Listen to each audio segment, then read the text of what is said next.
22শে শ্রাবণ কবিগুরু রবীন্দ্রনাথ ঠাকুরের প্রয়াণ দিবস। আজকের দিনে মনে পড়ে গেল কাজী নজরুল ইসলামের সেই কবিতা রবি হারা। দুপুরের রবি পড়িয়াছে ঢলে অস্ত, পথের কোলে শ্রাবণের মেঘ ছুটে এলো দলে দলে, উদাস গগন তলে। বিশ্বের কবি, ভারতের কবি, শ্যাম বাংলার হৃদয়ের ছবি, তুমি চলে যাবে বলে। তব ধরিত্রী মাতার রোদন তুমি শুনেছিলে নাকি? তাই কি রোগের ছলনা করিয়া মেলিলে না আর আঁখি? আজ বাংলার নারীতে নারীতে বেদনা উঠিছে জাগি। কাঁদিছে সাগর নদী অরণ্য, হে কবি তোমার লাগি।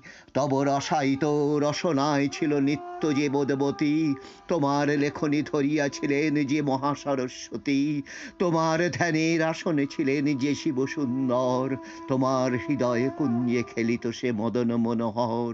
সেই আনন্দময়ী তব সাথে নিত্য কহিত কথা, তাহাদের কেহ বুঝিল না এই বঞ্চিতদের ব্যথা। কেমন করিয়া দিয়া কেড়ে নিল তাদের কৃপার দান।